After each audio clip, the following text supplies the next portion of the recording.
नमस्कार, मैं अन्नू, आप देख रहे हैं एक न्यूज़ 24।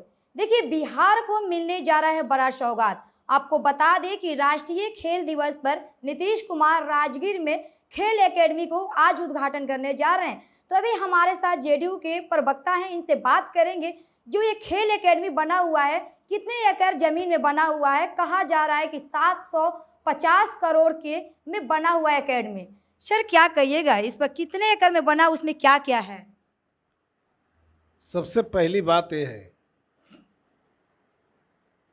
लागत क्या लगा, कितने एकड़ में बना है, उससे ज़्यादा महत्वपूर्ण बात है कि ये जो बिहार में बना है, ये महत्वपूर्ण बात है जिसकी मांग बरसों से हो रही थी। आज़ादी के बाद से पहली बार बिहार में इस तरह का बड़ा काम किया गया है युवाओं के लिए खेल जगत में।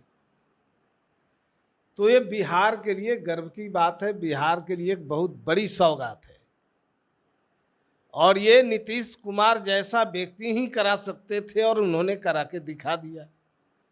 नहीं तो आज़ादी के बाद लंबे समय तक कांग्रेस का शासन रहा, 15 साल लालू राबड़ी जी का शासन रहा, लेकिन ऐसा काम कभी नहीं हुआ। आज नीतीश कुमार जी ने जो बिहार के लिए जो उनका थीम है, जो सोच है, उसी सोच पर आधारित जो काम हुआ है जिसका आज उद्घाटन हो रहा है, तो ये बिहार के लिए बड़े सौभाग्य और गर्व की बात है। सर, जातीय जनगणना को लेके क्या कहिएगा? क्योंकि विपक्ष वाले बोल रहे हैं कि जिसे तेजस्वी यादव का बयान आ रहा है, वो कह रहे हैं कि हम तो हमेशा से जातीय जनगणना की बात कर रहे हैं, वो सवाल उठा रहे हैं आप पर।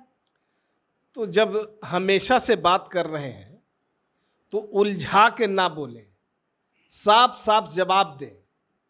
और मैं चुनौती देता हूं कि मेरे सवालों का वो जवाब दे। कांग्रेस लंबे समय तक देश में शासन किया, पहली बार जातीय गणना 1931 में हुई थी देश में। 1931 के बाद आज तक नहीं हुआ था। 15 साल लालू राबड़ी जी का भी शासन रहा बिहार के अंदर, कभी जातीय गणना की बात नहीं आई, चर्चा में भी नहीं आई।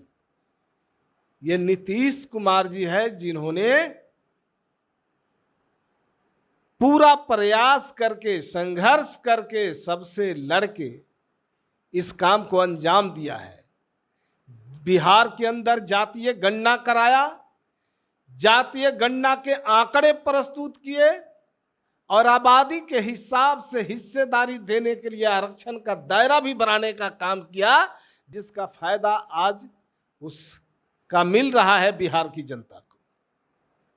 सर, 70 साल के बाद जो जमीन सर्वे की बात चल रही है, जिस पर विपक्ष का नेता सवाल उठा रहे कि इसमें घोटाला हो रहा है, और वहीं बात करें आपकी सहयोगी पार्टी बीजेपी के, तो बीजेपी मंत्री दिलीप जायसवाल ने कह रहे हैं अगर जमीन सर्वे में घोटाला होगा तो इसमें हम उसको उल्टा लटका देंगे। सबसे बड़ी बात यह है कि ये जो जमीन सर्वे हो रहा है, इससे कौन लोग ज्यादा भयभीत है? भयभीत है वैसे लोग जो जमीन चुरा के रखे हैं, बिना कागज पत्तर के, बिना माई बाप के जमीन को कब्जा करके रखे हैं। वैसे लोगों के अंदर डर और भय समा गया है, चूंकि अब जमीन का खोज पूछ जारी हो गया है, सब रिकॉर्डबद्ध होगा, सभी जमीन का कागजात खोजा जाएगा, कौन इसका असली मालिक है ये खोजा जाएगा। तो अब तो जो बिना नाथ पगा वाला लोग है, जो बिना जमीन कागजात के जमीन कब्जा करके रखे हैं, वैसे लोगों को तो डर समा जाएगा। लेकिन वो तो राजद के नेता तो कह रहे हैं कि अधिकारी जो पैसा लेके ही काम करते, बिना पैसा के सुनते नहीं है। अरे सबसे बड़ी बात है कि खुद एक पटना में 43 एकड़ से ज्यादा जमीन जो है लालू जी के नाम है।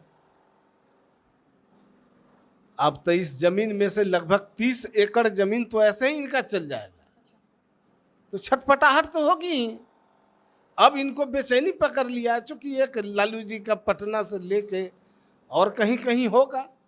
और वैसे जितने लोग हैं जो बिना कागज पत्तर के जमीन हड़प के रखे हैं, जोत के रखे हैं, कब्जा करके रखे हैं, अब सब जमीन उनसे वापस हो। सर, आपका कहना है कि जो 30 करोड़ जमीन के लेके बात कर रहे हैं, वो मतलब है थी जो किसी और का जमीन वो लेके बैठे हुए हैं क्या?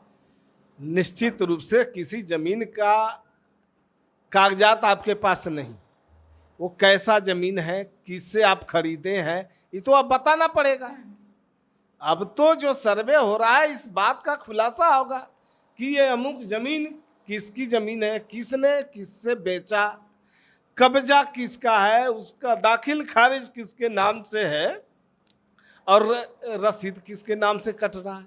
तो अब कागज पत्तर का खोज हो रहा है, तो निश्चित रूप से जो जमीन का सही मालिक होगा उसकी पहचान होगी, और जो गलत तरीकों से जमीन हड़प के बैठे हैं वैसी जमीन उनसे मुक्त कराई जाएगी।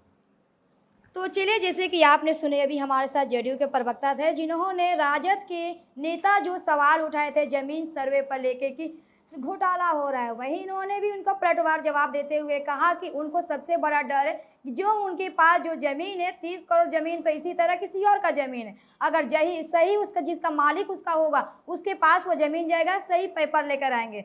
और बात करें जिस तरह से आज नीतीश कुमार आपको राजगीर में खेल एकेडमी का उद्घाटन करने जा रहे हैं, बिहार को सबसे बड़ा तोहफा मिलने जा रहा है। तो ऐसे ही तमाम खबरों को देखने के लिए बने रहिए न्यूज़ 24 के साथ।